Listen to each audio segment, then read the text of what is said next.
Sebelum ceritanya dimulai, silahkan tulis di kolom komentar dari daerah mana saja teman-teman yang menonton cerita ini. Jangan lupa like dan subscribe agar channel ini bisa semakin berkembang dan bisa mempersembahkan cerita yang lebih menarik lagi.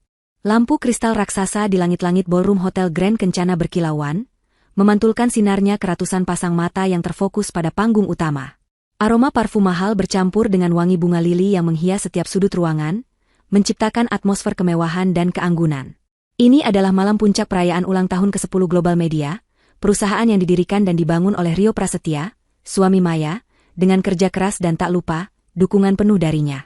Maya berdiri di samping Rio, anggun dalam balutan gaun malam rancangan desainer ternama, berwarna emerald green yang memeluk lekuk tubuhnya dengan sempurna. Senyumnya merekah, meskipun ada sedikit kecemasan yang bersembunyi di balik sorot matanya. Hari ini adalah hari penting bagi Rio, dan ia selalu berusaha tampil sempurna di sisinya. 10 tahun pernikahan, 10 tahun mendukung ambisi suaminya, 10 tahun berbagi suka dan duka. Mereka adalah pasangan ideal di mata publik, simbol kesuksesan dan keharmonisan. Rio, dengan setelan tuxedo hitamnya yang pas, tampak gagah, sesekali melirik Maya dengan senyum tipis yang terasa sedikit hambar belakangan ini. Acara telah berjalan lancar. Pidato-pidato pujian silih berganti, proyeksi keuntungan dibeberkan, dan tepuk tangan riuh tak henti-hentinya menggema. Saat Rio meraih mikrofon untuk menyampaikan pidato penutupnya, tepuk tangan kembali meledak, lebih meriah dari sebelumnya. Maya menatap suaminya dengan bangga. Ia tahu betapa Rio bekerja keras untuk mencapai semua ini. Ia ingat malam-malam tanpa tidur saat Rio merintis usaha ini dari nol. Ia ingat saat ia harus menjual perhiasan warisan ibunya demi membantu Rio di masa-masa sulit. Setiap kesuksesan Rio adalah juga kesuksesannya. Selamat malam, para kolega, mitra bisnis, dan tamu undangan yang saya hormati. Suara bariton Rio mengalun, memenuhi ruangan. 10 tahun yang lalu, Global Media hanyalah sebuah mimpi. Hari ini, berkat kerja keras kita semua, mimpi itu menjadi kenyataan yang megah. Tepuk tangan kembali bergemuruh. Rio melanjutkan pidatonya, menyebutkan satu persatu nama-nama penting yang berkontribusi. Maya menunggu namanya disebut, seperti biasa. Rio selalu mengakhiri pidatonya dengan pujian tulus untuknya, istri yang selalu mendukungnya. Itu adalah tradisi mereka, penegasan di depan publik tentang ikatan mereka. Namun, malam ini berbeda. Rio berhenti sejenak, menoleh ke arah Maya yang masih tersenyum.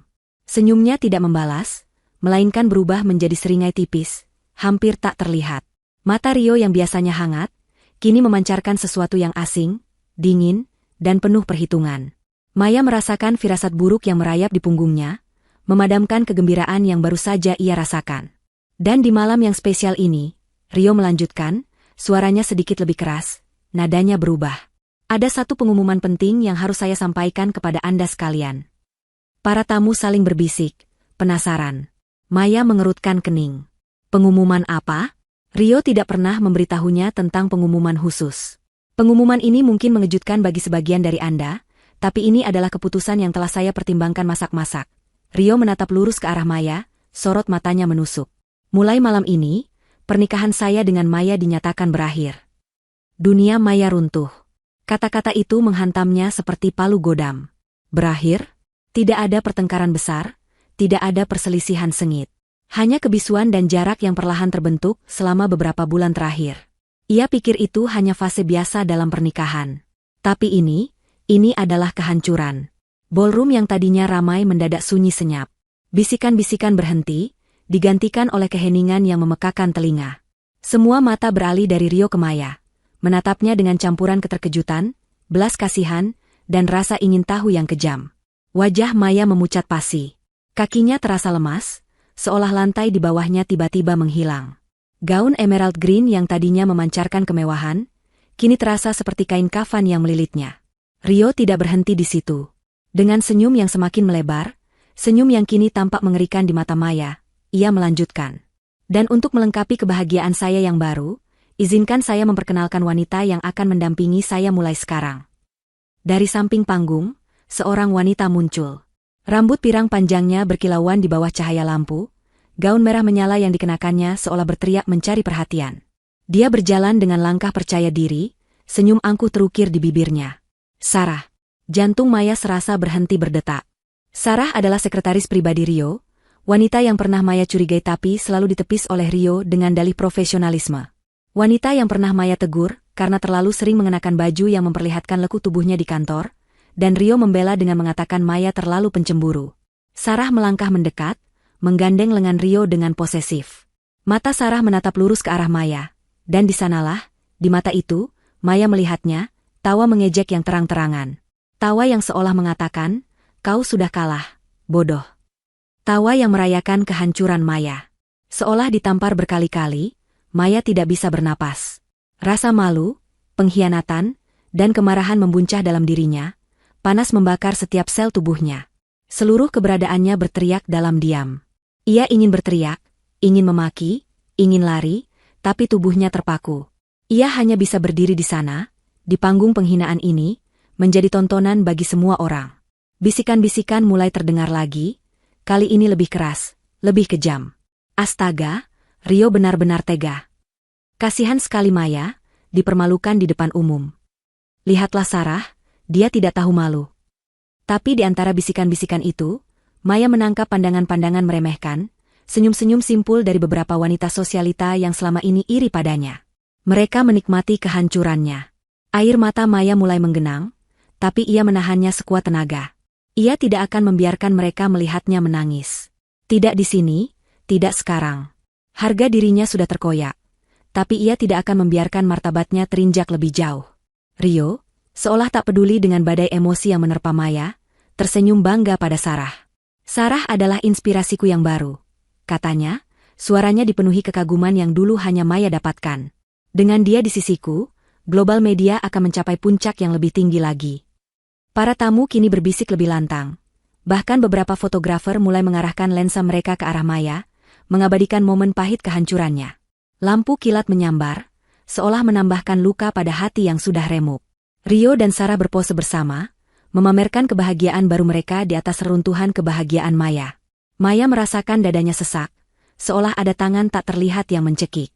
Ia mencengkeram erat gaunnya, kuku-kukunya menusuk kulit tangannya, berusaha mencari pegangan pada kenyataan yang tiba-tiba bergeser. Selama ini, hidupnya adalah sebuah lukisan sempurna. Rio adalah warna utamanya, masa depan mereka adalah kanvasnya.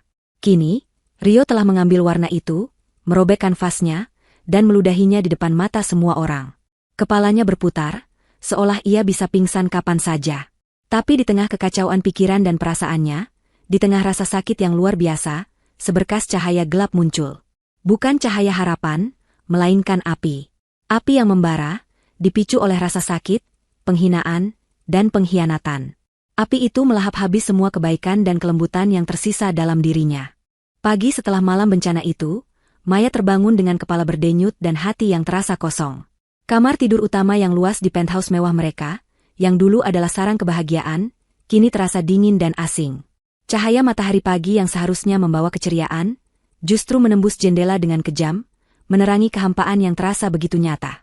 Gaun emerald green yang semalam membalutnya dengan kemewahan, tergeletak di lantai, kusut seperti kehidupannya kini. Maya tidak menangis lagi.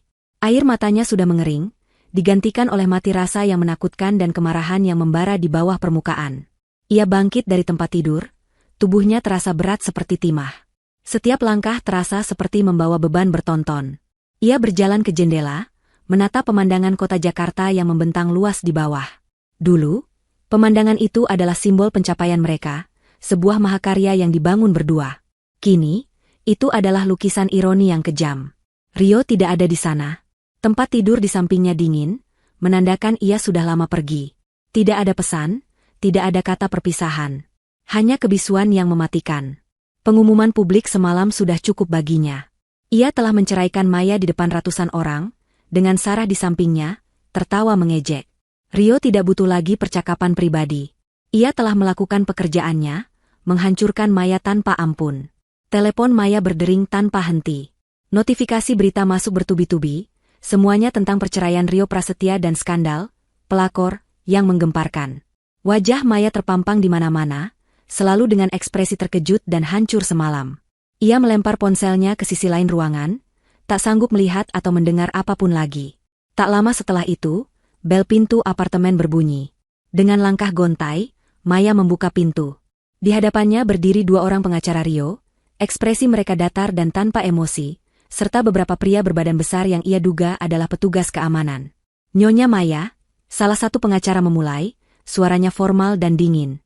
Kami di sini atas instruksi Tuan Rio Prasetya untuk mengurus proses pemindahan Nyonya dari properti ini. Maya menatap mereka dengan tatapan kosong.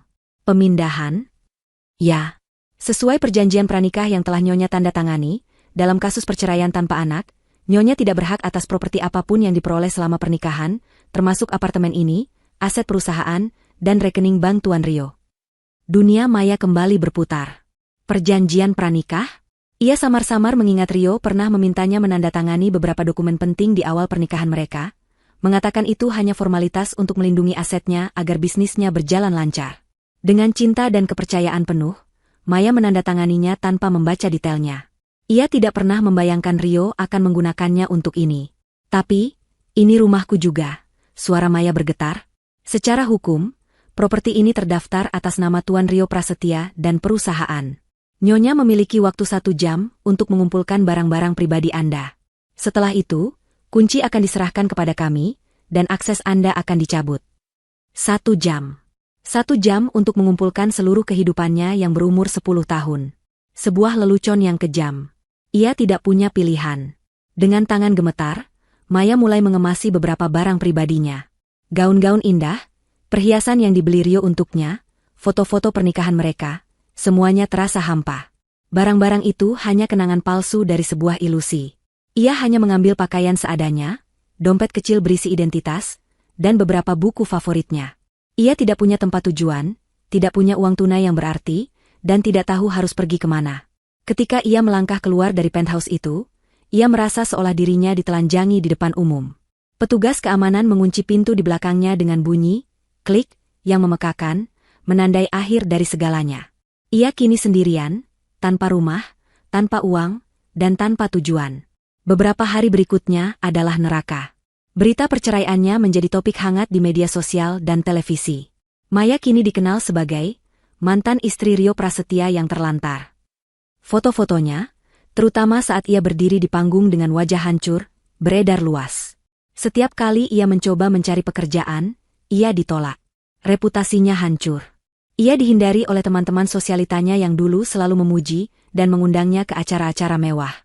Mereka takut citra mereka rusak jika bergaul dengannya. Maya, maafkan aku. Aku tidak bisa membantumu, kata salah satu teman dekatnya melalui telepon, suaranya dipenuhi rasa bersalah yang kentara. Suamiku baru saja mendapat proyek besar dari global media. Kau tahu, bisnis. Bisnis. Ya, bisnis selalu yang utama. Cinta, kesetiaan, persahabatan, semuanya kalah oleh bisnis. Maya akhirnya harus menjual beberapa perhiasan sisa yang masih ia miliki, yang selamat dari pengemasan terburu-buru, hanya untuk bertahan hidup. Ia menyewa sebuah kamar kos kecil, jauh dari hiruk-pikuk pusat kota yang dulu ia kenal. Kamar itu sempit, pengap, dan berbau apek. Sebuah kontras yang mencolok dengan kemewahan yang ia tinggalkan. Setiap pagi, ia bangun dengan rasa sakit di sekujur tubuhnya. Bukan sakit fisik, tapi sakit yang menusuk jiwa. Ia sering melihat Rio dan Sarah di televisi atau majalah, tersenyum lebar, memamerkan kehidupan mewah mereka.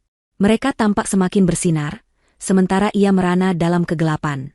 Suatu malam, setelah seharian berkeliling mencari pekerjaan paruh waktu dan hanya mendapatkan penolakan, Maya duduk di bangku taman kota yang sepi. Hujan rintik-rintik mulai turun, membasahi wajahnya yang kurus. Ia tidak peduli. Ia sudah terlalu lelah untuk peduli. Ia menatap kosong pada tetesan air hujan yang membentuk genangan di aspal. Rasa putus asa mencengkeramnya. Apa gunanya semua ini? Ia sudah kehilangan segalanya. Harga diri, kehormatan, masa depan, semuanya lenyap. Ia merasa seperti debu yang tertiup angin, tak berarti. Tiba-tiba, ia teringat wajah Rio yang menyeringai dan tawa mengejek Sarah. Adegan di panggung itu kembali terputar di benaknya, lebih jelas dari sebelumnya. Rasa sakit itu kembali menusuk, tapi kali ini, ia bercampur dengan rasa marah yang begitu membakar. Cukup. Sudah cukup ia meratapi nasibnya. Sudah cukup ia membiarkan dirinya hancur. Mereka telah mengambil segalanya darinya, tapi mereka tidak akan mengambil kemauannya untuk berjuang. Di titik terendah kehidupannya ini, sebuah percikan api muncul di dasar hatinya. Bukan api dendam yang membara seperti malam itu, tapi api keberanian, api tekad. Ia telah jatuh sangat rendah, tidak ada yang bisa diambil darinya lagi. Ini berarti, ia hanya punya satu arah, bangkit.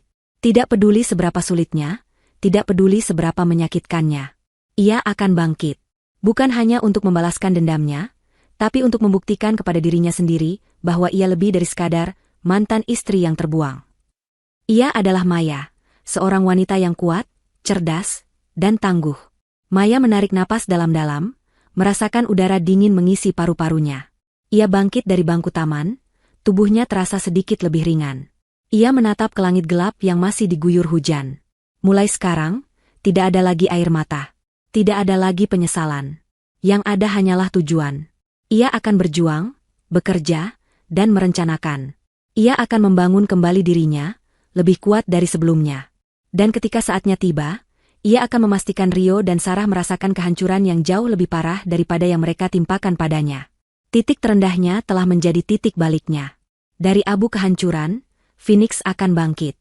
Dinginnya lantai kamar kos yang sempit tak lagi terasa.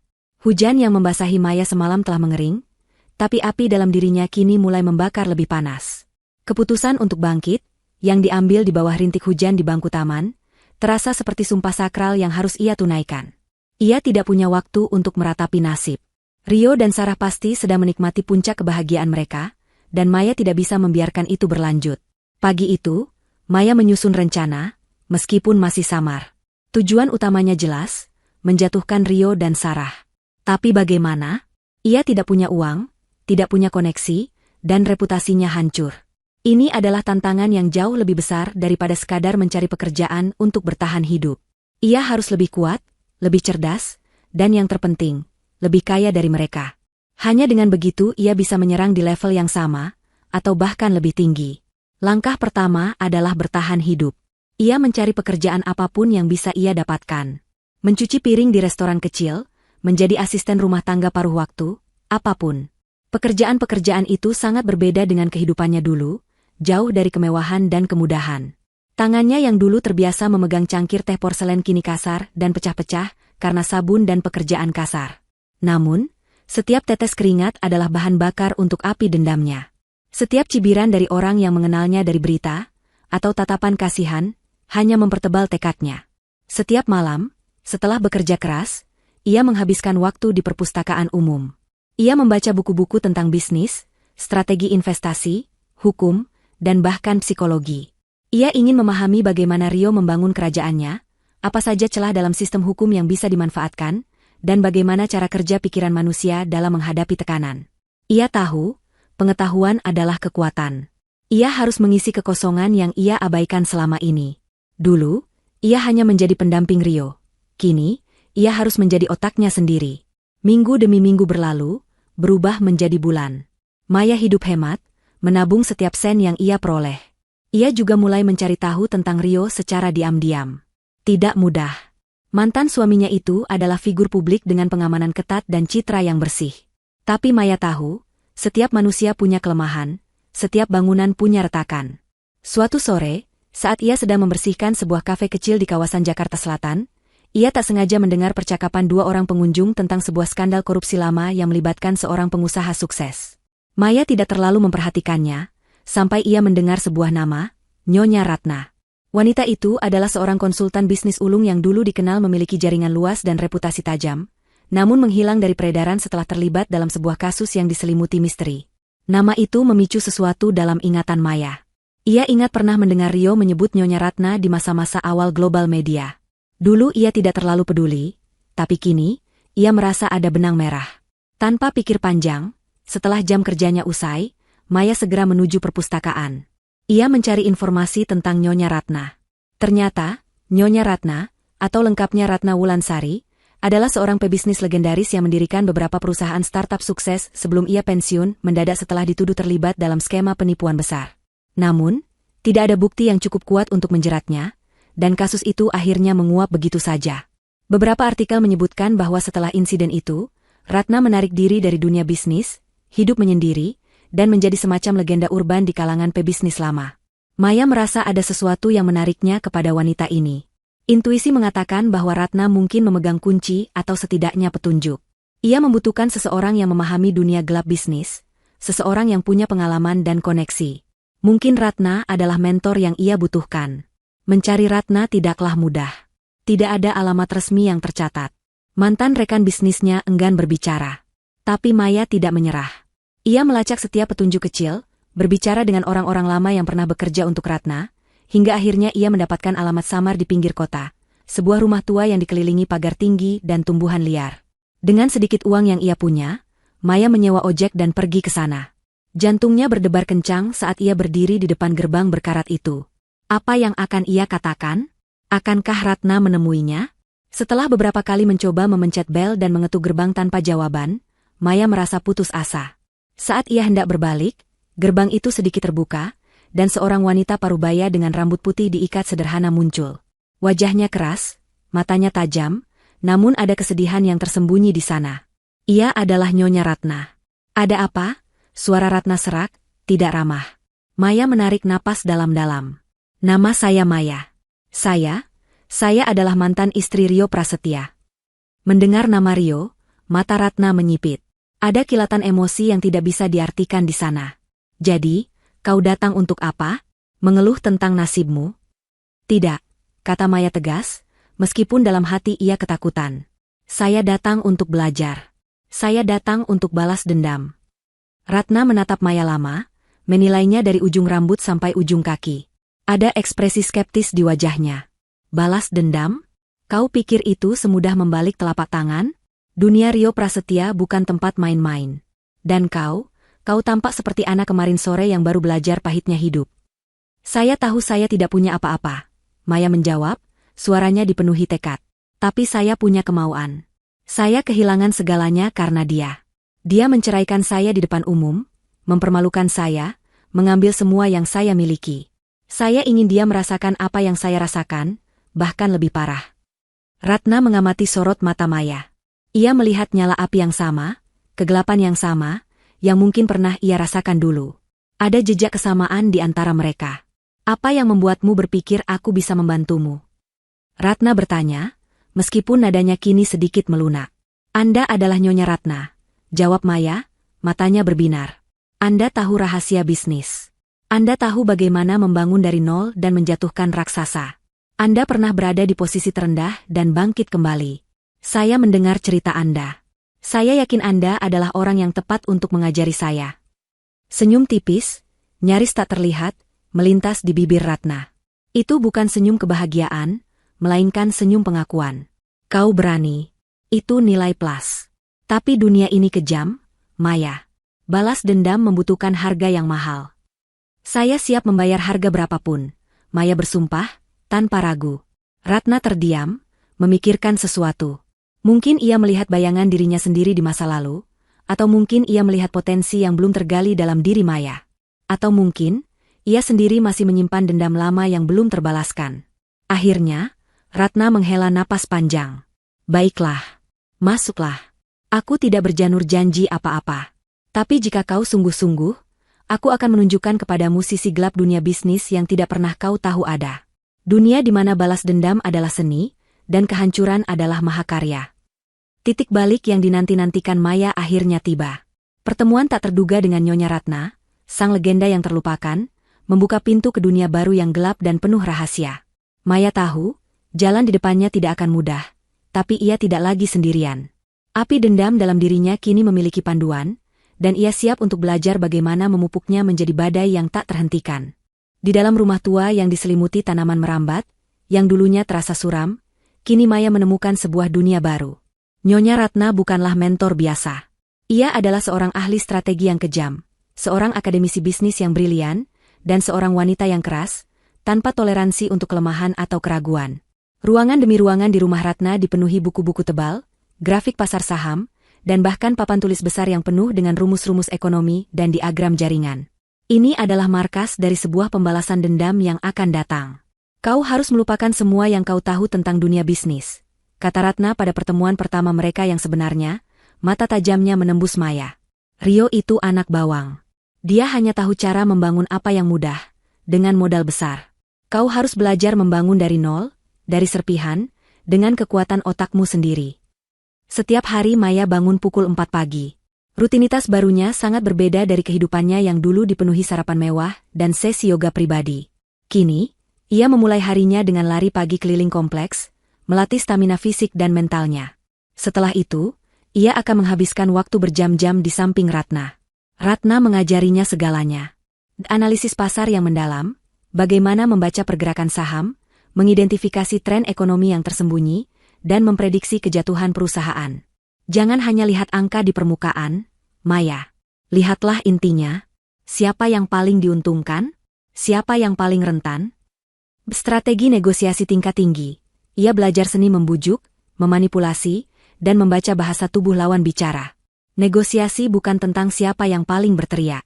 Ini tentang siapa yang paling sabar, paling banyak tahu, dan paling tidak terduga.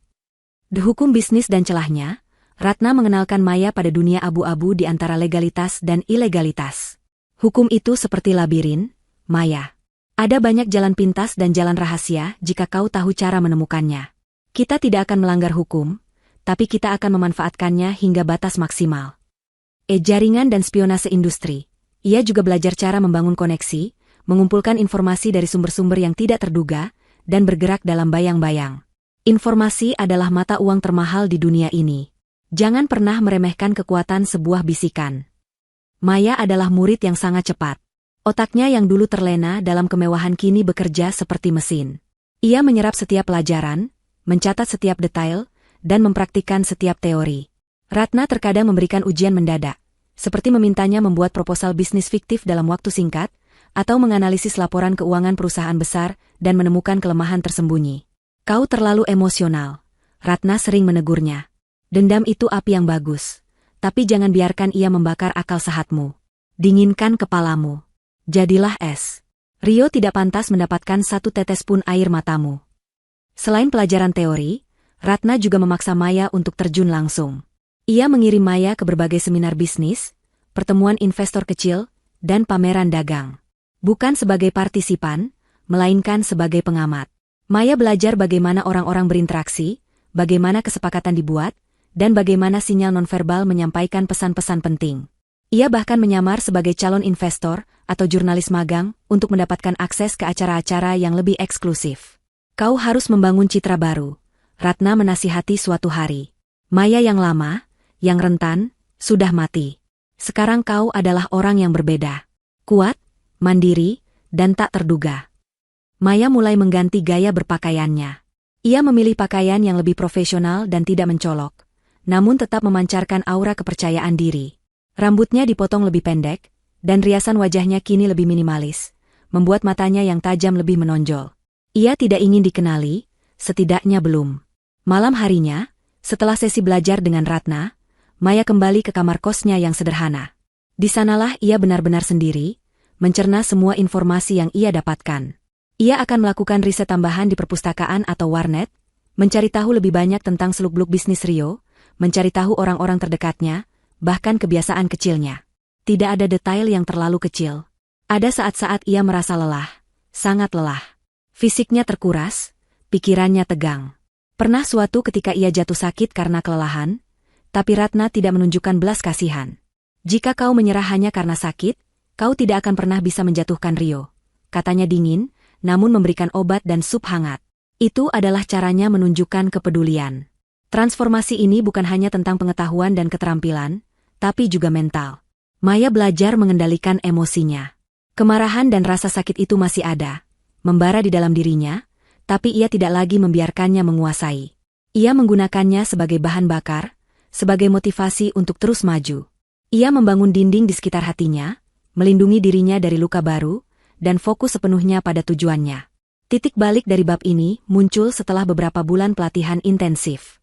Ratna, yang biasanya kikir pujian, suatu hari mengangguk puas setelah Maya berhasil mempresentasikan analisis pasar yang sangat kompleks dengan sempurna. Kau siap, kata Ratna singkat. Maya menatapnya tak percaya. Siap untuk apa? Siap untuk babak berikutnya, jawab Ratna, matanya menyipit. Pelajaran sudah cukup. Sekarang saatnya menguji kemampuanmu di dunia nyata. Ratna kemudian menunjukkan Maya sebuah iklan lowongan pekerjaan di sebuah perusahaan investasi kecil, yang secara kebetulan adalah salah satu klien kecil global media di masa lalu. Ini bukan pekerjaan impianmu, tapi ini adalah pijakan. Ini akan memberimu akses, memberimu pengalaman, dan yang terpenting, memberimu kemampuan untuk bergerak lebih dekat ke sarang mereka tanpa terdeteksi. Maya melamar pekerjaan itu dengan nama baru, menggunakan resume yang telah disusun ulang Ratna, menyoroti keterampilan barunya dan menghilangkan jejak masa lalunya sebagai sosialita. Dengan keahlian yang ia peroleh dari Ratna, ia berhasil melewati wawancara dan diterima. Pekerjaan itu memang kecil, gajinya pas-pasan, tapi bagi Maya, ini adalah gerbang. Gerbang menuju tujuan utamanya. Meskipun masih di tahap awal, Maya mulai melihat hasil dari usahanya. Ia tidak lagi terpuruk. Ia memiliki tujuan, ia memiliki mentor, dan ia memiliki kekuatan yang baru ditemukan. Dia bukan lagi Maya yang hancur di panggung penghinaan. Dia adalah Maya, yang siap untuk merangkak naik, langkah demi langkah, dan melancarkan pembalasannya. Permainan baru telah dimulai. Maya kini resmi bekerja di Zenith Capital, sebuah perusahaan investasi kelas menengah yang ternyata memiliki hubungan bisnis tidak langsung dengan global media milik Rio. Ini adalah langkah pertama yang cermat, sebuah penetrasi halus ke dalam ekosistem yang dulu pernah menjadi bagian dari hidupnya, namun kini harus ia kuasai dari bayangan. Ia menggunakan nama, Maria Dewi, di tempat kerja. Sebuah identitas yang cukup umum sehingga tidak menarik perhatian, namun cukup berbeda dari Maya Prasetya, yang terkenal. Pekerjaannya sebagai asisten analis investasi di Zenith Capital memang tidak glamor. Ia menghabiskan sebagian besar waktunya mengumpulkan data pasar, menyusun laporan keuangan, dan membuat presentasi. Namun, bagi Maya, setiap tugas adalah kesempatan. Kesempatan untuk belajar lebih dalam tentang cara kerja dunia investasi, dan yang terpenting, kesempatan untuk mendapatkan informasi. Ratna terus memantau progresnya. Setiap malam, setelah Maya selesai bekerja, ia akan pulang ke kosnya, mandi, lalu segera menuju rumah Ratna. Mereka akan membahas hari Maya, menganalisis setiap detail kecil yang ia temukan. Ratna melatihnya untuk menjadi pengamat yang teliti. Perhatikan siapa yang berbicara dengan siapa. Dengar baik-baik apa yang tidak diucapkan. Cari keanehan, celah kecil, atau kerentanan yang bisa kita manfaatkan. Instruksi Ratna. Rio itu cerdas, tapi dia juga arogan. Orang arogan selalu meninggalkan jejak. Maya fokus pada tugas-tugas yang berhubungan dengan klien-klien besar, termasuk, sesekali, dokumen yang melewati tangannya yang berkaitan dengan global media atau perusahaan-perusahaan afiliasi Rio. Ia tidak langsung mencari tahu tentang Rio. Itu terlalu berisiko dan bisa menimbulkan kecurigaan. Sebaliknya, ia melatih dirinya untuk mengenali pola, menemukan koneksi antar perusahaan, dan memahami struktur finansial yang rumit. Salah satu fokus utamanya adalah karyawan global media. Dengan dalih riset pasar, Maya mencari tahu siapa saja orang-orang kunci di perusahaan Rio, terutama mereka yang sudah bekerja lama atau memiliki akses ke informasi sensitif. Ia mempelajari kebiasaan mereka, latar belakang, bahkan masalah pribadi mereka dari media sosial atau rumor industri. Ia membangun database mental tentang semua orang yang bisa menjadi aset atau kelemahan. Suatu hari, saat menyusun laporan untuk klien potensial, Maya menemukan sesuatu yang menarik. Zenith Capital pernah mengajukan proposal investasi besar kepada global media sekitar 5 tahun yang lalu, tetapi proposal itu ditolak Rio. Namun, yang aneh adalah detail penolakan itu sangat minim, dan ada beberapa inkonsistensi dalam alasan yang diberikan. Maya merasa ada yang janggal. Ia membicarakannya dengan Ratna. Menurutku ada sesuatu di balik penolakan itu, Nyonya. Rio biasanya sangat transparan dalam bisnisnya, atau setidaknya ia terlihat begitu. Ratna tersenyum misterius. Bagus. Intuisi itu penting. Sekarang, gali lebih dalam. Cari tahu apa yang terjadi dengan proposal itu. Siapa yang menolaknya? Siapa saja yang terlibat dalam pengambilan keputusan? Maya mulai melancarkan langkah pertamanya yang nyata dalam mengumpulkan informasi krusial. Ia menggunakan penyamarannya sebagai Maria, yang sibuk dengan riset. Ia menghubungi mantan karyawan Zenith Capital yang terlibat dalam proyek itu, berpura-pura sedang menyusun studi kasus tentang kegagalan negosiasi. Kebanyakan dari mereka bersedia berbicara, sebagian besar karena ingin melepaskan unek-unek lama, atau hanya ingin terlihat penting. Dari percakapan-percakapan ini, Maya menemukan sebuah nama yang terus muncul. Pak Herman, mantan kepala bagian keuangan global media yang mendadak pensiun setelah insiden penolakan proposal tersebut. Konon, ia pensiun dini karena masalah kesehatan, tapi ada desas-desus bahwa ia dipaksa keluar. Maya merasa ini adalah kunci. Ia melacak Pak Herman. Tidak mudah, karena Pak Herman kini hidup sangat tertutup. Setelah beberapa hari mencari, Maya menemukan alamatnya di sebuah kota kecil di Jawa Barat. Tanpa pikir panjang, ia mengambil cuti mendadak dan berangkat. Ia tiba di rumah Pak Herman, sebuah bangunan sederhana di tengah pedesaan. Pak Herman tampak menua, rambutnya memutih, dan ia tampak jauh dari pria gagah yang pernah bekerja di Global Media. Maya memperkenalkan dirinya sebagai mahasiswa yang sedang melakukan penelitian tentang kasus bisnis lama, dan menyebut nama Rio Prasetya. Mendengar nama itu, ekspresi Pak Herman berubah keruh. Awalnya, Pak Herman enggan berbicara. Ia mengatakan bahwa itu adalah masa lalu yang ingin ia lupakan. Tapi Maya tidak menyerah. Ia menceritakan kisahnya sendiri, secara tersirat, tanpa menyebutkan namanya, tentang bagaimana seseorang bisa dikhianati dan dihancurkan oleh orang yang dipercaya dalam bisnis. Ia membangun empati, dan akhirnya, dinding pertahanan Pak Herman runtuh.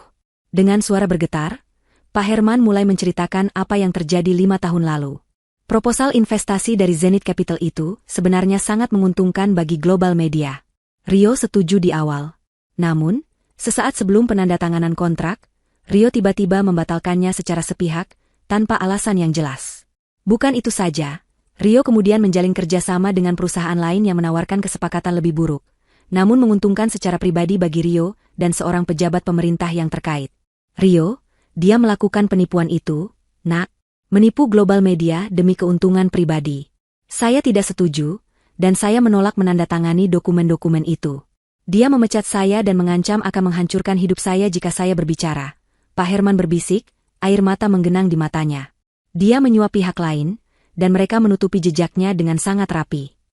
Jantung Maya berdegup kencang. Ini dia. Informasi krusial yang selama ini ia cari. Ini bukan hanya masalah bisnis.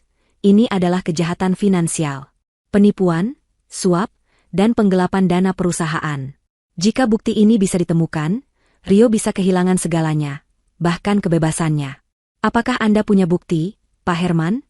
Tanya Maya, suaranya nyaris tak terdengar. Pak Herman mengangguk lemah. Saya tahu ini akan terjadi. Saya menyimpan salinan beberapa dokumen kunci, bukti-bukti transaksi, dan rekaman percakapan. Saya menyimpannya di tempat aman, untuk berjaga-jaga. Saya tidak berani mengungkapkannya sendiri, dia terlalu kuat. Maya menahan napas. Ini lebih dari yang ia harapkan.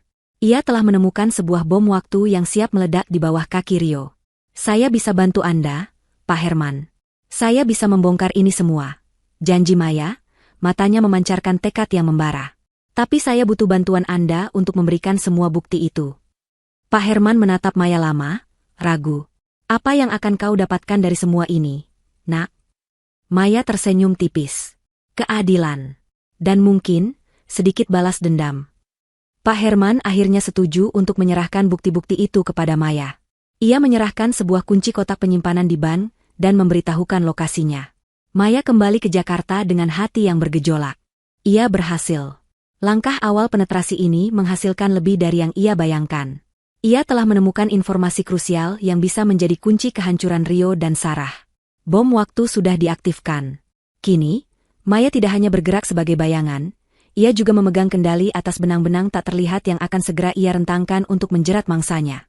Dengan kunci kotak penyimpanan di tangan dan informasi dari Pak Herman terngiang di benaknya, Maya merasa adrenalin mengalir deras. Ia tidak lagi hanya seorang korban. Ia adalah predator, bergerak di balik layar, mengintai mangsanya. Ratna menyambut berita itu dengan senyum tipis yang penuh makna. Bagus, Maya.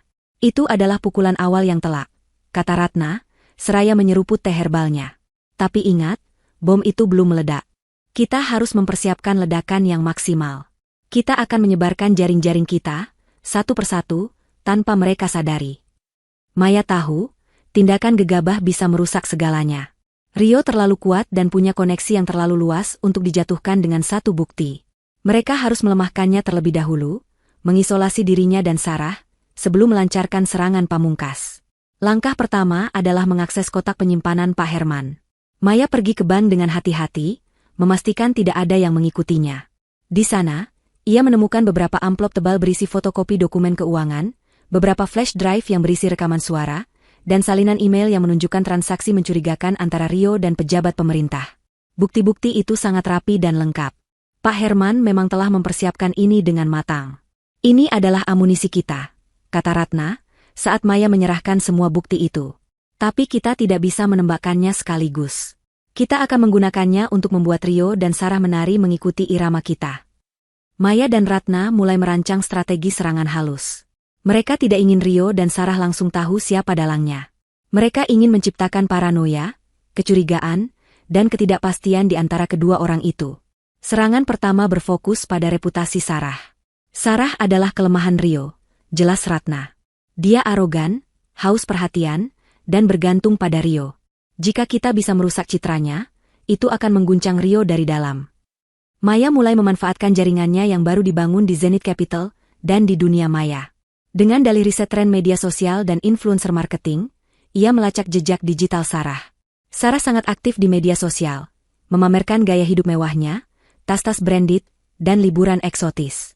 Ia juga sering memposting foto-foto dengan Rio, dengan caption manis yang menjengkelkan. Maya dan Ratna menemukan beberapa celah. Sarah sering berinteraksi dengan beberapa akun palsu atau bot yang digunakan untuk meningkatkan engagement-nya. Selain itu, Maya juga menemukan beberapa komentar lama di akun media sosial Sarah dari teman-teman lamanya yang bernada meremehkan, mengisyaratkan masa lalu Sarah yang kurang menyenangkan atau reputasi buruknya sebelum bertemu Rio. Dengan hati-hati, Maya mulai menyebarkan rumor-rumor kecil yang tidak bisa dibuktikan secara langsung. Ia menggunakan beberapa akun anonim di forum gosip daring dan platform berita hiburan. Misalnya, ia mulai menyinggung tentang asal-usul kekayaan mendadak Sarah yang tidak jelas, atau kedekatannya dengan Rio bahkan sebelum perceraian Rio diumumkan. Bukan tuduhan langsung, melainkan pertanyaan-pertanyaan retoris yang menimbulkan keraguan.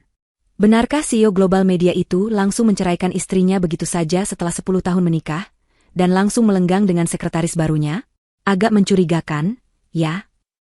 Kudengar wanita baru Rio itu dulu sering tampil di pesta-pesta kurang elit. Bagaimana bisa sekarang ia bergelimang kemewahan dalam sekejap? Serangan halus ini mulai membuahkan hasil. Dalam beberapa minggu, percakapan di media sosial dan beberapa media online mulai bergeser. Orang-orang mulai mempertanyakan kredibilitas Sarah. Komentar-komentar negatif mulai bermunculan di postingan Sarah, menanyakan tentang latar belakangnya atau menuduhnya sebagai gold digger. Citra Sarah yang tadinya bersinar mulai sedikit ternoda. Sarah mulai terlihat kesal dan membalas komentar-komentar itu dengan agresif, yang justru memperburuk citranya. Serangan kedua menargetkan bisnis Rio secara tidak langsung. Maya menggunakan pengetahuannya tentang Rio dan global media dari pengalamannya sebagai istri Rio dan dari dokumen Pak Herman. Ia menemukan beberapa proyek global media yang sedang dalam tahap negosiasi awal dengan calon investor atau mitra. Kita tidak akan menghancurkan kesepakatan itu secara langsung, jelas Ratna. Kita akan menanam benih keraguan. Membuat calon mitra mereka berpikir dua kali.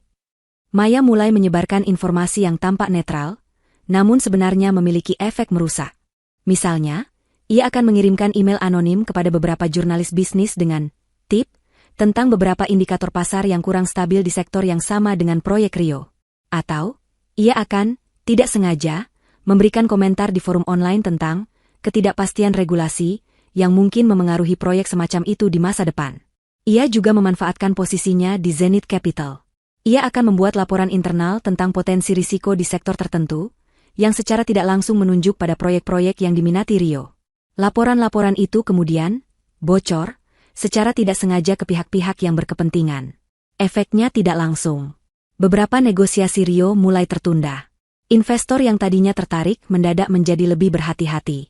Meskipun tidak ada yang bisa membuktikan bahwa ada sabotase, Rio mulai merasakan adanya hambatan yang tidak biasa. Proyek-proyek yang seharusnya berjalan mulus kini macet. Titik balik. Rio dan Sarah mulai merasakan ada yang tidak beres. Suatu malam, Maya melihat Rio dan Sarah di sebuah acara gala yang diliput televisi. Rio tampak tegang. Sesekali melirik Sarah yang terlihat murung, berbeda dari sosoknya yang selalu ceria dan penuh tawa.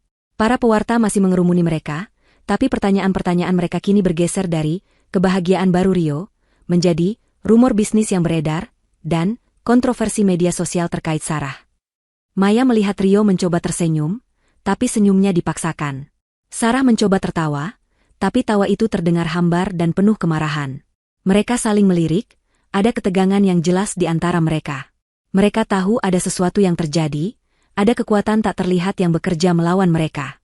Tapi mereka tidak tahu siapa pelakunya. Siapa yang melakukan ini? Rio? Pasti Maya. Dia ingin membalas dendam. Sarah berteriak suatu malam, Suaranya terdengar dari laporan majalah gosip yang didapatkan Maya. Rio hanya bisa menghela napas, tak tahu harus percaya atau tidak. Maya tersenyum di balik layar, puas. Jaring-jaringnya sudah mulai terentang. Rio dan Sarah mulai merasakan kegelisahan, paranoia mulai merayapi pikiran mereka. Mereka mulai mencurigai satu sama lain, atau orang-orang di sekitar mereka. Mereka mulai melihat bayangan di mana-mana. Ini hanyalah awal. Langkah selanjutnya akan jauh lebih besar dan lebih menghancurkan. Maya telah berhasil membuat mereka tidak nyaman, mengikis rasa aman mereka, dan menanam benih-benih keraguan. Dan itu, bagi Maya, adalah kemenangan kecil pertama yang sangat manis. Ketegangan di antara Rio dan Sarah semakin terasa, bahkan dari kejauhan. Maya memantau mereka melalui berita, media sosial, dan laporan-laporan internal yang ia dapatkan dari Zenith Capital. Senyum palsu mereka semakin sering terlihat, dan rumor tentang pertengkaran mereka mulai beredar di kalangan orang-orang terdekat Rio. Ini adalah tanda-tanda yang Maya dan Ratna tunggu-tunggu. Jaring-jaring yang mereka rentangkan kini mulai mengencang. Saatnya untuk pukulan yang lebih telak. Ratna menyatakan suatu pagi, matanya berkilat tajam. Kita akan mengungkap borok lama Rio. Sesuatu yang akan merusak reputasinya secara permanen dan memecah belah kepercayaannya dengan orang-orang di sekitarnya. Bukti-bukti yang diberikan Pak Herman adalah kuncinya. Dokumen-dokumen korupsi dan penipuan di awal pembangunan global media. Ini adalah bom waktu yang jauh lebih besar daripada sekadar rumor atau penundaan proyek. Jika terungkap, ini bisa menghancurkan fondasi kerajaan Rio dan bahkan menyeretnya ke jalur hukum. Namun, mengungkap kasus sebesar itu tidaklah mudah. Media akan butuh lebih dari sekadar rumor. Mereka butuh bukti kuat dan narasi yang meyakinkan. Dan yang paling penting, bukti itu harus muncul dari sumber yang kredibel, yang tidak bisa dikaitkan dengan Maya. Maya dan Ratna menghabiskan berhari-hari menganalisis dokumen dan rekaman suara dari Pak Herman. Mereka memilah setiap transaksi, setiap tanggal, setiap nama. Mereka mencari celah di mana Rio paling rentan. Akhirnya, mereka menemukan sebuah skema suap yang melibatkan Rio dengan seorang pejabat tinggi pemerintah untuk mendapatkan izin pembangunan sebuah proyek properti bernilai miliaran di awal karir global media. Skema itu melibatkan penipuan dana publik dan penggunaan dana fiktif. Rio sangat pintar menutupi jejaknya, Ratna mengakui. Tapi kelemahannya adalah dia terlalu percaya diri. Dia pikir tidak ada yang akan berani melawannya. Maya mulai merancang strategi penyebaran informasi. Ia tidak bisa langsung menyerahkan semua bukti itu ke satu media. Itu terlalu mencurigakan. Mereka harus menyebarkannya sedikit demi sedikit, melalui berbagai saluran, menciptakan efek domino. Langkah pertama adalah membuat Pak Herman sebagai peluit. Ratna menghubungi beberapa jurnalis investigasi yang terkenal berani dan memiliki rekam jejak yang baik dalam mengungkap skandal besar. Ratna, dengan identitas samaran, memberikan tip tentang dugaan korupsi di global media dan mengarahkan mereka untuk mencoba menghubungi Pak Herman, dengan jaminan bahwa Pak Herman kini bersedia berbicara karena merasa bersalah di masa tuanya. Maya telah mempersiapkan Pak Herman untuk ini. Ia meyakinkan mantan kepala keuangan itu bahwa ini adalah satu-satunya cara untuk membersihkan namanya dan mendapatkan keadilan. Pak Herman, yang sudah sangat tua dan lelah dengan beban rahasianya, akhirnya setuju. Sementara itu, Maya menggunakan jaringannya di Zenith Capital untuk mencari celah lain. Dengan dalih menganalisis investasi real estate, ia menemukan fakta bahwa proyek properti yang terkait dengan skandal suap itu kini sedang menghadapi masalah hukum kecil terkait sengketa tanah. Ini adalah kesempatan emas. Maya menyusun laporan anonim yang sangat detail, memadukan informasi yang ia dapatkan dari Pak Herman dengan data sengketa tanah yang baru ia temukan. Laporan itu menyoroti inkonsistensi dalam izin awal proyek dan mengaitkannya dengan dugaan praktik korupsi. Laporan itu tidak mencantumkan nama Rio secara langsung, tetapi memberikan cukup petunjuk untuk mengarah kepadanya. Ia mengirimkan laporan itu kepada beberapa media investigasi terkemuka, organisasi anti korupsi, dan bahkan beberapa anggota parlemen yang dikenal kritis terhadap praktik bisnis kotor. Ledakan pertama terjadi seminggu kemudian. Sebuah media daring besar, yang dikenal karena artikel investigasinya, menerbitkan sebuah artikel dengan judul bombastis, Misteri Proyek XXX, Aroma Suap dan Sengketa Tanah di Balik Megahnya Gedung Pencakar Langit. Artikel itu tidak menyebut nama Rio secara langsung, tetapi jelas menunjuk pada global media dan mengutip sumber anonim yang sangat kredibel dari mantan petinggi perusahaan. Berita itu segera menjadi viral. Media lain mulai mengutip artikel tersebut. Spekulasi merebak. Nama global media mulai disebut-sebut dalam diskusi publik terkait korupsi. Rio dan Sarah berusaha keras membungkam media, mengancam dengan gugatan hukum, tapi itu justru membuat media semakin gencar. Titik balik. Pada awalnya, Rio membantah keras semua tuduhan, menyebutnya fitnah dan persaingan bisnis tidak sehat. Ia tampil di televisi, berusaha meyakinkan publik bahwa semua itu adalah kebohongan. Namun, tekanan semakin meningkat ketika beberapa organisasi anti korupsi mulai meminta pemerintah untuk melakukan penyelidikan resmi.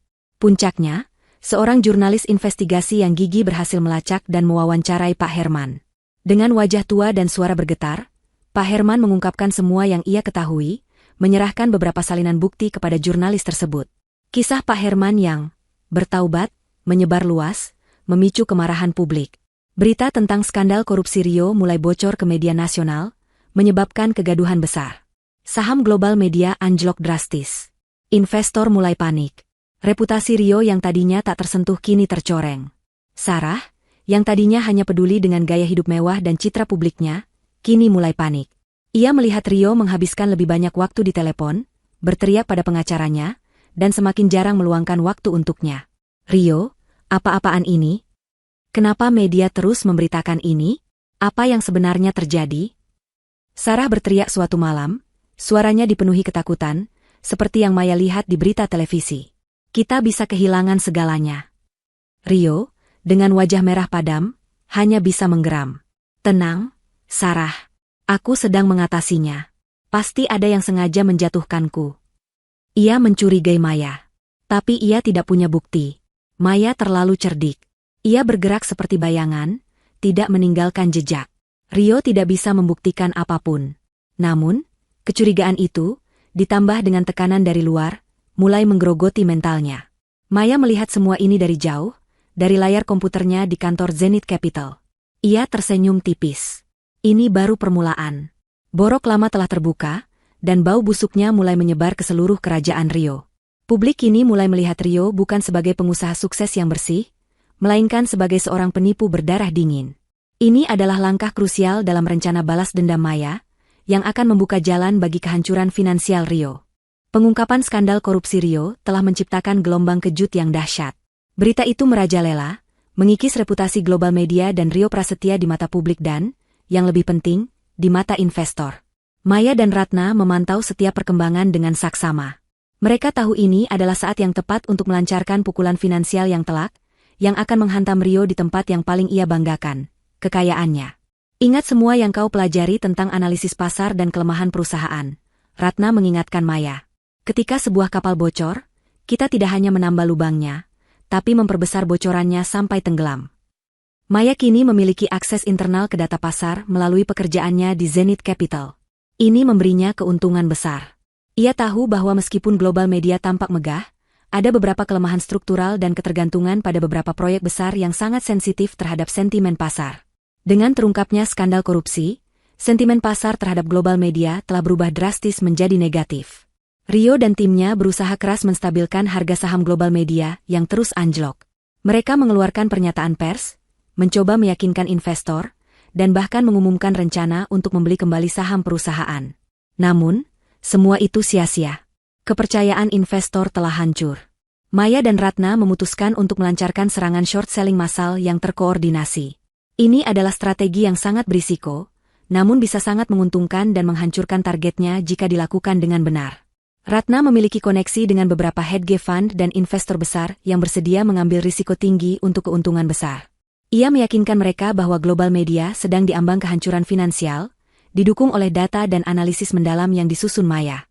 Dengan dalih riset independen, Maya juga menyusun laporan analisis risiko yang sangat pesimistik tentang global media, yang secara anonim ia bocorkan ke beberapa influencer pasar dan analis finansial independen. Laporan itu menyoroti bukan hanya skandal korupsi, tetapi juga beban utang perusahaan yang tersembunyi, proyek-proyek yang tertunda, dan hilangnya kepercayaan klien-klien besar. Kita akan menciptakan efek panic selling, jelas Ratna. Ketika investor besar mulai menarik diri, yang lain akan ikut. Ini seperti domba yang mengikuti gembala menuju jurang. Rencana itu berjalan sempurna. Dalam beberapa hari, sejumlah besar saham global media dilepas di pasar. Harga saham anjlok lebih jauh lagi, memicu panic selling di kalangan investor retail. Bank-bank mulai menuntut pembayaran utang lebih awal, dan pemasok menuntut pembayaran tunai di muka. Rio, yang biasanya tampil tenang dan penuh kendali, kini tampak frustrasi dan panik di depan umum. Ia mengadakan pertemuan darurat dengan para direktur, mencoba mencari solusi. Sarah, yang selalu tampil ceria di sisinya, kini terlihat pucat dan ketakutan. Mereka berdua sering terlihat bertengkar di depan umum, menunjukkan retaknya hubungan mereka di bawah tekanan. Kita akan kehilangan segalanya, Rio. Bisnis ini akan bangkrut. Sarah terdengar berteriak pada Rio di sebuah acara amal, suaranya terekam oleh wartawan yang berkerumun. Mereka sudah tidak lagi peduli dengan menjaga citra. Rio mencoba mencari dana talangan dari bank-bank lain, tetapi reputasinya yang tercoreng skandal korupsi membuat semua pintu tertutup. Para mitra bisnisnya yang dulu setia kini menjauh, tidak ingin terjerat dalam masalahnya. Beberapa bahkan mulai menuntut pembatalan kontrak atau kompensasi atas kerugian akibat reputasi Rio. Puncaknya terjadi ketika beberapa investor institusional besar secara resmi mengumumkan penarikan investasi mereka dari global media, diikuti oleh pengunduran diri beberapa eksekutif kunci perusahaan. Berita ini adalah pukulan telak. Global Media, perusahaan yang Rio bangun dengan susah payah dan kebanggaan, kini berada di ambang kebangkrutan. Titik balik. Rio menggelar konferensi pers darurat yang sangat emosional. Wajahnya tampak kusut, matanya merah, dan suaranya bergetar. Ia mengakui adanya masalah internal dan tantangan finansial yang tak terduga, namun tetap menyangkal tuduhan korupsi. Namun, masyarakat dan pasar tidak lagi percaya padanya. Kata-katanya terasa hampa. Dalam waktu singkat, nilai kekayaan Rio Prasetya menyusut drastis. Aset-aset mewahnya mulai disita oleh bank dan kreditor. Apartemen mewah, mobil-mobil sport, bahkan koleksi seni yang ia banggakan, semua lenyap. Gaya hidup mewah Rio dan Sarah yang dulu dipamerkan di mana-mana, kini terancam hancur. Mereka terpaksa pindah dari penthouse mewah ke sebuah apartemen yang jauh lebih kecil dan sederhana. Maya melihat foto-foto Rio yang kini tampak menua dan kelelahan, serta Sarah yang terlihat depresi, dalam laporan berita. Ia mengingat tawa mengejek Sarah di panggung penghinaan. Sekarang, tawa itu telah berubah menjadi tangisan ketakutan. Ini belum selesai, Maya, Ratna memperingatkan, meskipun ada kepuasan di matanya. Kehancuran finansial memang menyakitkan, tapi kehancuran sosial lebih mematikan bagi orang seperti Rio. Maya tidak merasakan euforia yang membabi buta. Ia merasakan kepuasan yang dingin, namun juga kesadaran akan beratnya harga sebuah pembalasan dendam. Ia telah bekerja tanpa lelah, mengorbankan segalanya, dan kini ia melihat hasilnya. Rio telah kehilangan sebagian besar kekayaannya, dan kini harus merasakan pahitnya hidup sebagai orang biasa, bahkan mungkin lebih buruk dari itu. Permainan ini baru saja mencapai babak baru, dan Maya tahu, pukulan berikutnya akan jauh lebih personal dan menyakitkan bagi Rio dan Sarah. Keruntuhan finansial Rio telah menimbulkan gelombang kejut yang parah, tidak hanya bagi dirinya tetapi juga bagi Sarah. Mereka kini terpaksa hidup dalam kondisi yang jauh dari kemewahan yang dulu mereka pamerkan. Apartemen sederhana menggantikan penthouse megah, dan mobil-mobil mewah mereka diganti dengan transportasi umum atau taksi. Maya memantau kehancuran ini dengan kepuasan yang dingin. Namun, ia tahu bahwa bagi Rio, kehilangan uang saja tidak cukup. Pukulan terberat bagi pria seperti Rio adalah kehilangan pamor dan dukungan sosial. Orang seperti Rio hidup dari validasi orang lain, dari pengakuan statusnya, jelas Ratna kepada Maya, saat mereka menganalisis situasi. Ketika itu dicabut, dia akan merasa jauh lebih hancur daripada sekadar kehilangan uang. Maya dan Ratna mulai merancang strategi untuk mengisolasi Rio dan Sarah secara sosial. Mereka ingin memastikan tidak ada lagi pintu yang terbuka untuk mereka di lingkaran elit yang dulu begitu Rio banggakan. Langkah pertama adalah memperkuat narasi negatif yang sudah terbentuk di media dan masyarakat. Maya menggunakan informasi yang ia dapatkan dari berbagai sumber, termasuk desas-desus internal global media yang kini tersebar, untuk memberikan tip anonim kepada jurnalis-jurnalis gosip dan kolumnis sosial. Kali ini, fokusnya bukan pada bisnis atau korupsi, melainkan pada karakter Rio dan Sarah. Tip ini menyoroti perilaku arogan Rio dan Sarah di masa lalu, bagaimana mereka memperlakukan karyawan dan rekan bisnis dengan semena-mena, atau bagaimana mereka sering bergosip dan meremehkan orang lain. Informasi-informasi ini bukan tuduhan kriminal, tetapi cukup untuk merusak citra mereka sebagai individu yang berintegritas dan patut dihormati. Contohnya, Maya membocorkan cerita tentang bagaimana Sarah pernah menghina seorang pelayan di sebuah restoran mewah, atau bagaimana Rio sering menunda pembayaran vendor kecil hanya untuk menunjukkan kekuasaannya. Kisah-kisah ini, yang awalnya hanya rumor, kini mendapat perhatian publik dan mulai menyebar seperti api. Orang-orang suka melihat sosok yang angkuh jatuh, komentar Ratna. Ini adalah pertunjukan publik, Maya. buat mereka terlihat seperti penjahat yang pantas menerima hukuman sosial. Serangan maya juga menargetkan lingkaran pertemanan dan kolega Rio. Banyak dari mereka adalah pengusaha besar yang mengutamakan citra dan koneksi. Dengan Rio kini tercoreng skandal korupsi dan keruntuhan finansial, Maya memastikan bahwa mereka melihat Rio sebagai beban, bukan aset. Maya dan Ratna memanfaatkan jaringan Ratna yang luas di kalangan sosialita dan pebisnis lama. Mereka menyebarkan whispers campaign, kampanye bisik-bisik, tentang bagaimana berasosiasi dengan Rio dan Sarah sekarang bisa merusak reputasi. Kudengar Rio sedang dalam penyelidikan serius. Siapapun yang bergaul dengannya sekarang bisa ikut terseret. Bisik seorang wanita sosialita di telepon, yang tanpa ia sadari sedang didengar oleh salah satu informan Ratna. Sarah itu juga, dia hanya perusak rumah tangga. Lingkaran kita tidak butuh orang seperti mereka. Dalam acara-acara sosial yang dulu Rio dan Sarah selalu hadir sebagai tamu terhormat, kini mereka tidak lagi diundang. Jikapun mereka nekat datang, mereka akan disambut dengan tatapan dingin, bisikan-bisikan, atau bahkan dihindari secara terang-terangan. Mantan teman-teman mereka kini pura-pura tidak melihat, atau membuat alasan untuk pergi. Rio dan Sarah kini menjadi paria, orang buangan di dunia yang dulu mereka dominasi. Sarah, yang hidupnya sangat bergantung pada pengakuan sosial dan gaya hidup mewah, adalah yang paling terpukul oleh pengasingan ini. Ia mendapati dirinya sendirian. Teleponnya tidak berdering. Undangan pesta tidak datang lagi. Toko-toko desainer yang dulu menyambutnya dengan karpet merah kini, menatapnya dengan pandangan hambar. Titik balik. Tekanan sosial dan finansial yang terus-menerus mulai mengikis hubungan Rio dan Sarah. Mereka yang dulu tampil sebagai pasangan sempurna di depan umum, kini sering terlihat bertengkar hebat. Suatu malam, Maya melihat sebuah video amatir yang bocor ke media sosial. Video itu diambil di sebuah kafe sederhana, menunjukkan Rio dan Sarah sedang berdebat sengit. Sarah terlihat menangis histeris, menunjuk-nunjuk Rio. "Ini semua salahmu, Rio." Sarah berteriak, suaranya parau karena emosi. "Kau menghancurkan hidupku. Kau membuatku kehilangan segalanya. Teman-temanku, reputasiku, semuanya hilang karena masalah bisnismu yang kotor." Rio, yang biasanya mampu mengendalikan amarahnya, terlihat kelelahan dan putus asa. "Kau pikir ini mudah bagiku? Aku kehilangan segalanya juga. Ini bukan salahku sendiri." "Tentu saja salahmu. Kau yang serakah. Kau yang mengambil risiko bodoh dengan bisnis korupsimu itu. Aku hanya ingin hidup bahagia, Rio, dan kau merampasnya." Sarah menjerit, lalu melemparkan gelas minumannya ke dinding. Rio dan Sarah mulai saling menyalahkan atas kemalangan mereka, menyebabkan keretakan yang tak bisa diperbaiki dalam hubungan mereka. Cinta yang dulu mereka pamerkan, yang dibangun di atas ilusi kekuasaan dan kekayaan, kini runtuh di bawah tekanan. Mereka tidak lagi saling mendukung, mereka saling menyerang. Maya menyaksikan rekaman itu dengan campuran rasa puas dan sedikit ironi. Tawa mengejek Sarah di panggung penghinaan, kini berganti menjadi air mata kemarahan dan frustrasi. Rio, yang dulu mencampakannya dengan arogan, kini hidup dalam kehinaan, dikucilkan oleh lingkungan sosialnya sendiri, dan disalahkan oleh wanita yang ia pilih untuk menggantikannya.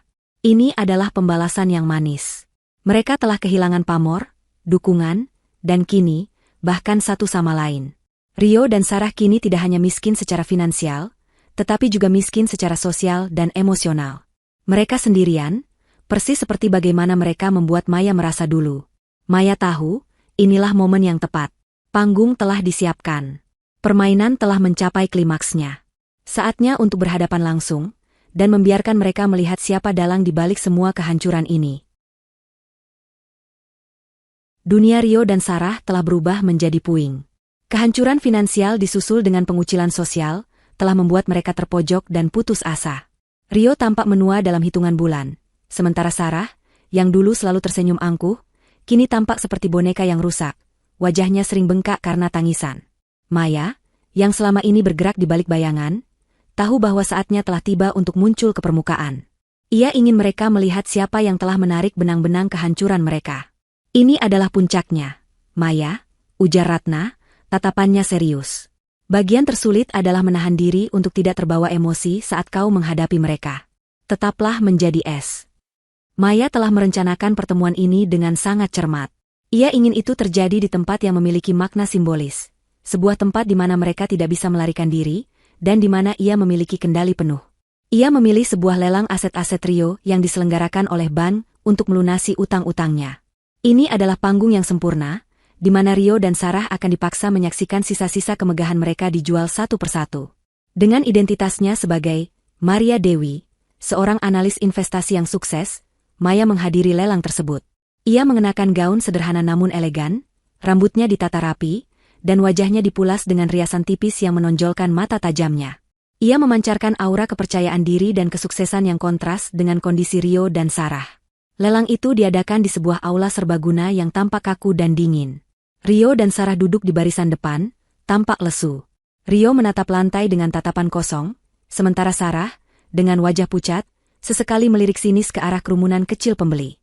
Mereka tampak seperti dua hantu dari masa lalu, dikelilingi oleh puing-puing kejayaan yang membusuk. Maya menyaksikan dengan tenang ketika barang-barang Rio dilelang. Lukisan-lukisan mahal, perabot antik, perhiasan, bahkan jam tangan mewah Rio. Setiap kali palu berbunyi, seolah menandai satu lagi bagian dari kehidupan Rio yang lenyap. Maya tidak mengajukan tawaran untuk barang-barang itu. Ia tidak menginginkan sisa-sisa kehidupan Rio. Ia ingin kehancuran Rio yang utuh. Ketika sebuah jam tangan berlian milik Sarah dilelang, jam tangan yang dulu Maya tahu Rio berikan padanya sebagai hadiah mahal, Sarah mencengkeram lengan Rio, matanya berkaca-kaca. Jangan biarkan, Rio, itu pemberianmu. Rio hanya bisa menatap tak berdaya. Aku tidak bisa, Sarah. Kita tidak punya uang. Melihat keputusasaan mereka, Maya tahu ini adalah momennya. Ia berdiri, melangkah perlahan menuju barisan depan tempat Rio dan Sarah duduk. Setiap langkahnya terasa penuh kuasa, mengukir jejak di keheningan aula. Rio dan Sarah terlalu tenggelam dalam kesedihan mereka, sehingga tidak menyadari kehadirannya pada awalnya. Ketika Maya berdiri tepat di samping mereka, Rio mengangkat kepalanya. Matanya yang merah dan cekung bertemu dengan tatapan Maya yang tenang. Seketika, ekspresi Rio berubah.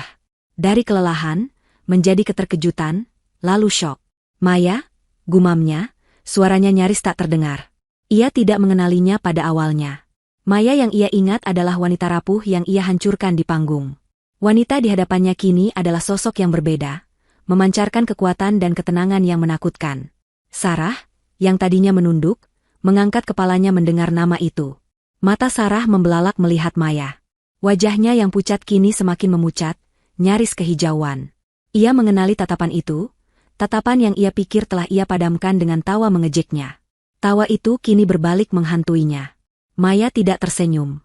Ia menatap Rio dan Sarah dengan sorot mata yang dingin, tanpa emosi, namun dipenuhi kepastian. Halo, Rio. Halo, Sarah. Suaranya rendah, namun jelas dan penuh kekuatan. Rio mencoba menemukan suaranya, mencari alasan. Apa yang kau lakukan di sini? Kenapa kau? Maya memotongnya dengan nada datar. Aku di sini untuk menyaksikan, menikmati pemandangan yang indah ini. Ia melambaikan tangannya ke sekeliling aula lelang, ke arah barang-barang mereka yang dijual. Kau tahu, pemandangan kejatuhan. Aku sangat menyukainya. Sarah, akhirnya menemukan suaranya, meskipun bergetar. Kau sudah gila. Kau pasti bahagia melihat kami menderita, kan? Itu yang kau inginkan? Maya mencondongkan tubuhnya sedikit, suaranya menjadi lebih tajam. Oh, jauh lebih dari sekadar bahagia, Sarah. Ini adalah sebuah mahakarya. Dan kau bertanya apa yang aku inginkan? Aku ingin kalian tahu siapa yang membuatnya. Rio mengerutkan kening. Apa maksudmu? Maya tersenyum, senyum yang sama sekali tidak hangat, melainkan penuh kejam. Kau pikir semua ini terjadi begitu saja? Bisnismu bangkrut, reputasimu hancur, teman-temanmu meninggalkanmu. Kau pikir itu semua hanya kebetulan? Mata Rio membelalak. Ia mulai memahami. Tidak mungkin. Kau tidak mungkin punya kekuatan sebesar itu. Kau meremehkanku, Rio, Maya berkata, nadanya semakin dingin. Kau pikir setelah kau mencampakkanku di depan umum, aku akan pulang dan menangis selamanya? Kau pikir aku akan pasrah menerima takdir yang kau berikan padaku? Ia menoleh ke arah Sarah, yang kini tampak gemetar ketakutan. Dan kau, Sarah, kau tertawa, kan? Kau mengejekku. Kau mengira kau telah menang. Kau mengira kau telah mendapatkan segalanya. Maya mendekatkan wajahnya sedikit ke Sarah. Aku melihat tawa itu. Tawa itu memberiku kekuatan. Kekuatan untuk menjatuhkan kalian berdua, satu persatu, sampai kalian tidak punya apa-apa lagi. Sarah kini terisak pelan, bahunya bergetar. Wajahnya yang dulu angkuh kini menunjukkan ketakutan murni. Kau monster. Monster? Maya mengangkat alisnya. Aku hanya membalas apa yang kalian tanam. Kalian merenggut hidupku, kehormatanku, masa depanku. Dan aku mengambil kembali apa yang menjadi hakku. Dan sedikit lebih banyak. Rio kini bangkit, matanya dipenuhi kemarahan bercampur kepanikan. Kau yang melakukannya. Kau yang membocorkan rahasia lama itu. Kau yang menghancurkan perusahaanku. Maya mengangguk pelan, tanpa rasa bersalah. Tentu saja aku. Siapa lagi? Aku melihat celah, aku punya niat, dan aku punya kemampuan. Aku belajar dari yang terbaik. Ia melirik ke belakangnya, seolah Ratna sedang berdiri di sana, mengangguk setuju. Setiap kontrak yang gagal, setiap saham yang anjlok, setiap teman yang menjauhi kalian, itu semua adalah sentuhan tanganku. Rio kini berdiri di depannya, dadanya naik turun dengan cepat. Ia ingin menyerang Maya, ingin membungkamnya, tetapi ia tidak punya daya. Maya yang berdiri di hadapannya bukan lagi wanita lemah yang bisa ia injak-injak. Ia adalah entitas yang kuat, yang telah menghancurkan segalanya dengan perhitungan dingin. Sarah, yang dulu tertawa, kini pucat pasi dan ketakutan. Ia menatap Rio, lalu menatap Maya, menyadari bahwa mereka telah meremehkan wanita yang mereka buang. Wanita yang kini berdiri di hadapan mereka sebagai hakim dan algojo. Titik balik. Rio dan Sarah menyadari bahwa mereka telah meremehkan Maya, dan kini harus membayar mahal. Tidak ada lagi jalan kembali. Tidak ada lagi tempat untuk bersembunyi. Mereka telah melihat wajah sang pembalas dendam, dan itu adalah wajah wanita yang pernah mereka hancurkan. Maya tersenyum puas, senyum yang sama dinginnya dengan es. Nikmati sisa pertunjukannya. Masih ada banyak hal yang akan kalian rasakan. Ini belum berakhir, Rio. Ini baru awal dari pembayaran kalian. Setelah konfrontasi dilelang, Rio dan Sarah terhuyung-huyung keluar dari aula, terpukul dan hancur. Bukan hanya karena kehilangan sisa-sisa harta mereka, tetapi karena realisasi pahit bahwa Maya, wanita yang mereka remehkan dan campakan, adalah dalang di balik semua kehancuran mereka. Ketakutan dan keputusasaan kini menjadi teman setia mereka. Maya menyaksikan mereka pergi dari jauh, tanpa ada lagi gejolak emosi yang membara. Rasa puas itu ada, dingin dan mematikan, tetapi bukan kegembiraan yang meluap-luap. Ia tidak merasa gembira melihat mereka menderita, melainkan merasakan sebuah keadilan yang telah ditegakkan. Ia telah mengambil kembali kendali narasi hidupnya. Hidup Rio dan Sarah pasca lelang berubah menjadi neraka. Dengan aset yang disita, dan tanpa koneksi yang bisa menyelamatkan mereka, mereka terpaksa hidup di apartemen kecil yang kumuh, jauh dari peradaban elit yang dulu mereka kenal. Listrik sering mati, air keruh, dan tetangga mereka adalah orang-orang biasa yang tidak peduli dengan siapa mereka dulu. Mereka harus belajar naik angkutan umum, memasak sendiri, dan berbelanja di pasar tradisional. Sebuah realitas yang sangat asing dan menjijikkan bagi Sarah. Sarah, yang dulunya kecanduan belanja barang mewah dan perawatan kecantikan, kini menderita paling parah. Kulitnya kusam, rambutnya acak-acakan, dan matanya selalu sembab. Ia sering terlihat menangis, meratap, dan menuduh Rio atas semua kemalangan mereka. Pertengkaran mereka menjadi semakin sering dan brutal, seringkali berakhir dengan barang pecah atau suara benturan. Aku benci kamu, Rio. Aku benci hidup ini. Sarah menjerit suatu malam, suaranya parau. Kamu janji akan memberiku hidup mewah. Kamu janji akan selalu menjagaku. Tapi lihat sekarang, kita tidak punya apa-apa. Semua karena kebodohanmu. Rio, yang jiwanya juga telah hancur, tidak lagi mampu membela diri. Ia hanya duduk diam, menatap kosong ke dinding. Ia mencoba mencari pekerjaan, tetapi tidak ada yang mau mempekerjakan mantan CEO perusahaan bangkrut yang tercoreng skandal korupsi. Nama Rio Prasetya kini identik dengan penipu dan orang yang tidak bisa dipercaya. Maya sesekali mendapat laporan dari Ratna tentang keadaan Rio dan Sarah. Ratna memiliki mata dan telinga di mana-mana. Rio mencoba melamar kerja di perusahaan kecil, tapi mereka menolaknya. Sarah mencoba menjual barang-barang lamanya di pasar loak, tapi tidak ada yang mau membeli dengan harga tinggi. Lapor Ratna suatu hari, nadanya datar. Ada juga konsekuensi hukum yang mulai menjerat Rio. Dengan bukti-bukti yang diserahkan Pak Herman, dan penyelidikan yang kini dilakukan oleh pihak berwenang, kasus korupsi Rio mulai diproses.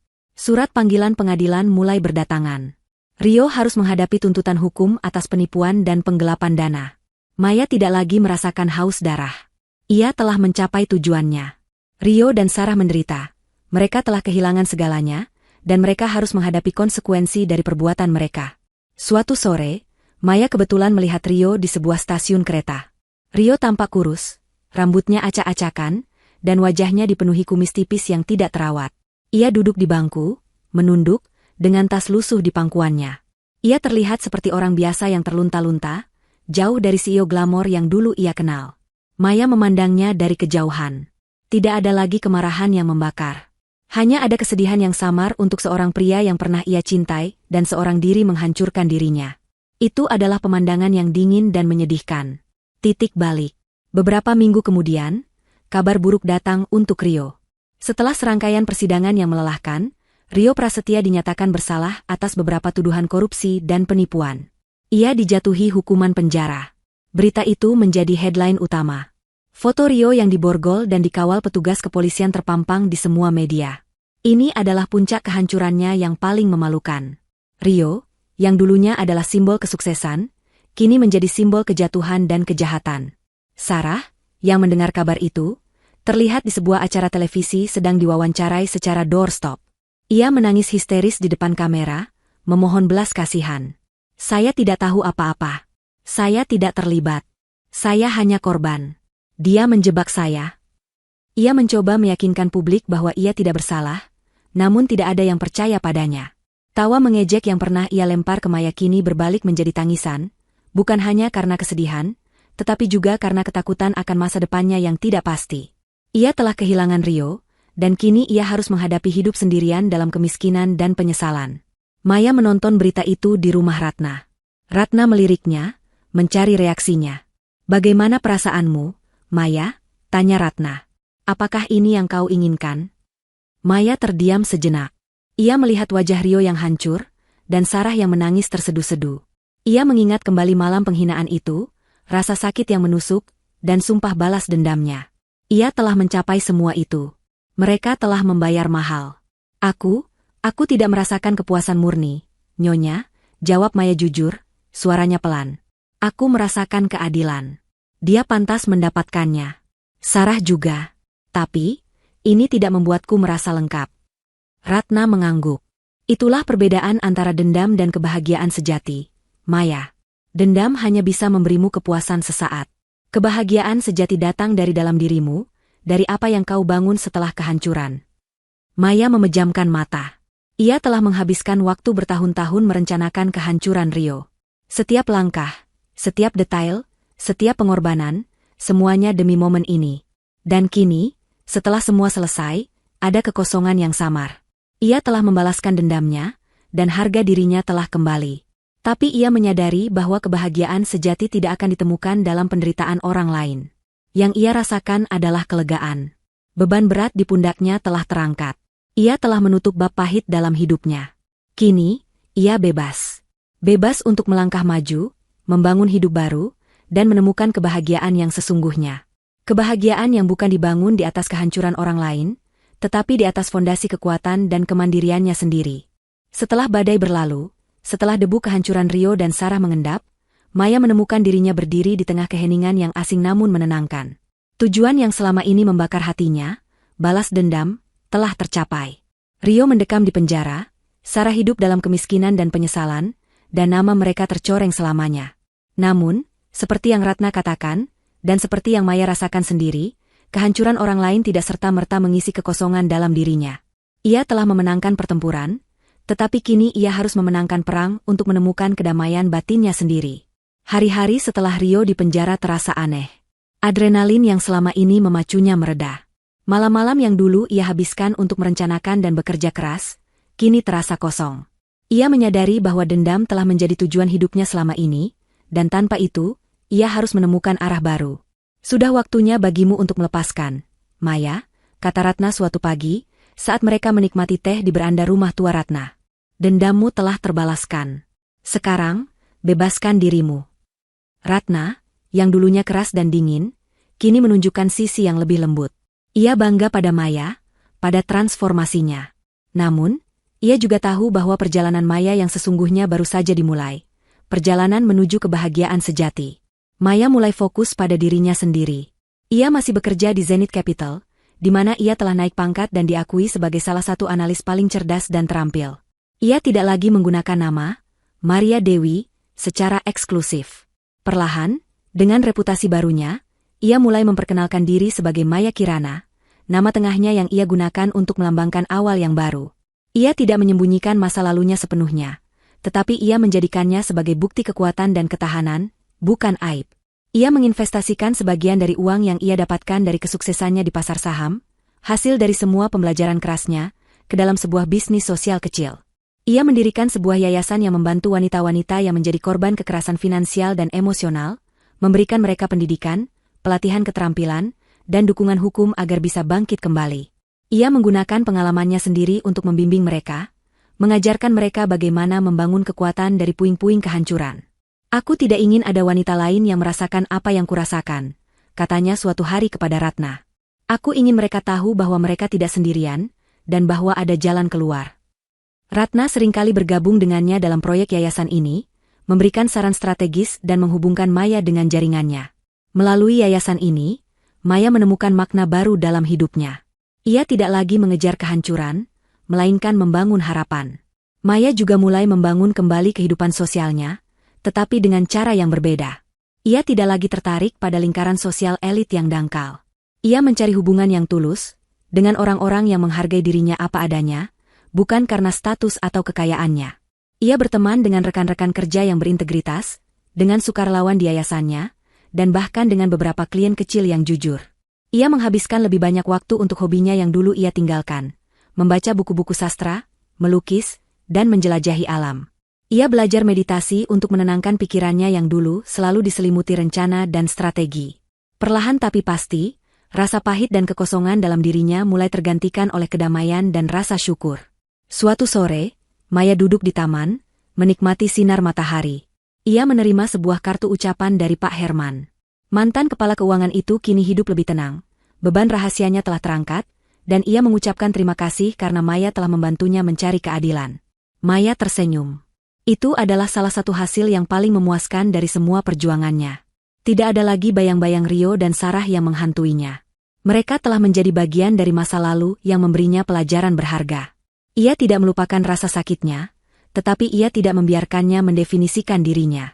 Rasa keadilan yang ia cari telah ia dapatkan, dan kini ia tahu bahwa kebahagiaan sejati bukanlah tentang membalas dendam, melainkan tentang kebebasan dan kemandirian. Kebebasan untuk memilih jalan hidupnya sendiri, dan kemandirian untuk membangun kebahagiaannya sendiri, tanpa bergantung pada siapapun. Maya melihat ke depan dengan pandangan cerah. Masa depannya kini terbentang luas, penuh dengan kemungkinan baru. Ia tidak lagi mencari cinta romantis dengan tergesa-gesa. Ia tahu bahwa ia harus mencintai dirinya sendiri terlebih dahulu. Ia telah menemukan kekuatan dalam kerapuhannya, kebijaksanaan dalam penderitaannya, dan tujuan dalam kehancurannya. Bab baru dalam hidupnya telah dimulai. Maya, sang mantan istri yang pernah hancur dan membalas dendam, kini adalah seorang wanita yang utuh, kuat, dan siap untuk babak selanjutnya dalam hidupnya, yang dipenuhi dengan kedamaian, tujuan, dan kebahagiaan yang sesungguhnya. Ia telah menemukan bahwa kemenangan terbesar bukanlah menjatuhkan musuh, melainkan membangun kembali dirinya menjadi versi yang lebih baik dan lebih kuat.